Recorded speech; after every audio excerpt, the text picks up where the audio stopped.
Most people assume that they can conceive a child of ease, but different people from different walks of life sometimes have to consider different options. I would say probably from my early to mid-20s, I started thinking about the possibility of having children. I think that it was when I became involved with my ex-partner Cindy and her children and became a part of their lives that I felt that it was the right time for me to have a child. Met somebody, we eventually got married, and I knew from the very beginning that it might be difficult because he'd been married before and had had a vasectomy. To have a child, I realised very early on that I'd have to go through a donor route, and that principally because I'm not heterosexual, so that wasn't going to happen that easily. I had a number of options ahead of me. We thought about adoption. For me, the whole thing about having children, I can only describe it as a physiological urge or desire. I wanted to be pregnant and I wanted to give birth. We contacted each other and he came over and left his sperm and, you know, I inseminated and then I became pregnant. All these women were fortunate enough to have a genetic link to their child, but I needed a male perspective.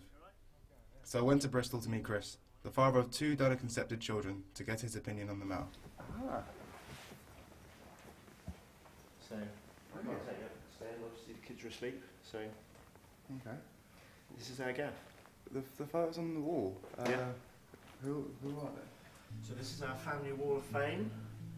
My dad there, back in the 60s. My nephew, Teo, holding a picture of his dad when he was a boy. That's our kids, Rebecca and Sam, and my other 2 nephews, Joe and Tom. Bump of Sam before he was born, and that's my mum and dad, again, a few years ago now, but back in the 60s when they were young, free and relatively single. We tried having kids probably for about 2 years, and so we decided to follow that up with the doctor, and it became clear that I was infertile, unfortunately. They did a load of tests to try and find out why, but unfortunately they, to this day I still have no idea. So do you think your wife, Miriam, fully appreciates the issues you have about this? I think it's very difficult for Miriam to put herself in my head, I think the funny thing is, you don't often think about the fact that your kids are donor conceived. So for her, she probably hardly ever thinks about it, and so she's not very sensitive to it at all. In 2005, there was a controversial decision to change the law regarding sperm donors' anonymity. From then on, all new registering donors would have their identifying information passed on to their children when they turned 18.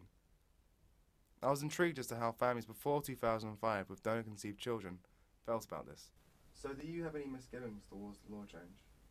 Only in the fact that I knew that we couldn't turn the clock back, so that was always going to be a disappointment. But there was no possibility of us getting retrospective donor information, and in some ways that wouldn't have been fair to the donors because they didn't sign that contract.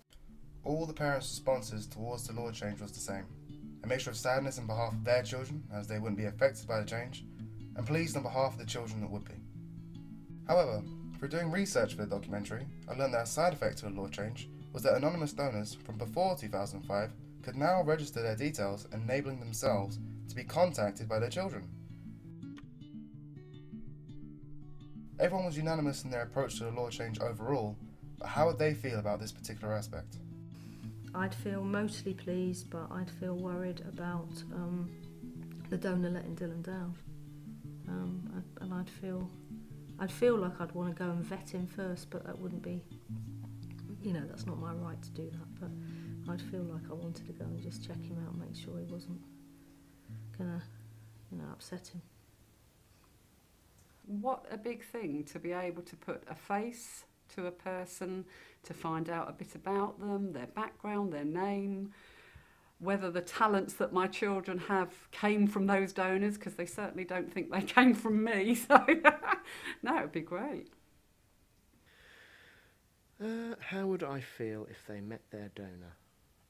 I think I would feel that that was their thing to do. I'm not sure that I'd feel comfortable with it, But I think, you know, you've got to separate the feeling from the rationality of the situation and acknowledge that it is fundamentally it's their situation, it's their issue, and if that's what they want to do with it, then you have to support them in that. After talking to the parents of families in this situation, I wanted to meet the children whose lives we've been discussing. I need to know what they thought about now having the possibility of contacting their donor. I would like to meet my donor just to find out his sort of personality traits and sort of what he's like, what he's good at and like bad at, to see where I've got the things I'm good at and bad at. So my mum's really good at English, but I'm not, whereas I'm really good at maths. So I'd like to know if that's something I've got from my donor. Oh, when I was little, yeah, I really wanted to know him. I wanted to know, like, because everyone else had a dad, I wanted to be like everyone else. I wanted to, like, fit in and, like, do things with my daddy. I don't know, I think it always appeals because it's like then you sort of fit in with everybody else. You've got your sort of mum and dad, and maybe I would have sort of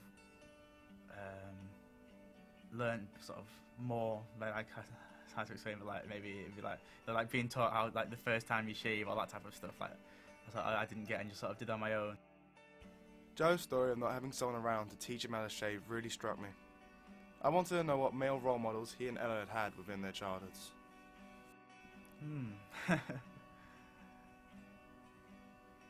don't know. I wouldn't say no, but then I wouldn't say yes, and I wouldn't say no. I wouldn't say I eradicate. So I've never had a male role model, because there would have been like our next door neighbour. Both our next door neighbours were always very involved with us, and like they were an old elderly couple. And then I don't know. I've never really been particularly intimate with any sort of older sort of male person from them to be a male model, but I'm sure there are a lot of like the adult males who have had an important impact on my life. When I was little, my mum said to me, "Oh, you don't have a dad, but that means you can choose whoever you want to be your dad." Eminem was my dad when I was 10 or 11. It's because of, like, in his songs, like the way he talks about Hayley. I love that kind of, like, he's so passionate about her. That's what I wanted. I wanted, like, someone who, like, loved me to the ends of the earth just for, like, being their child.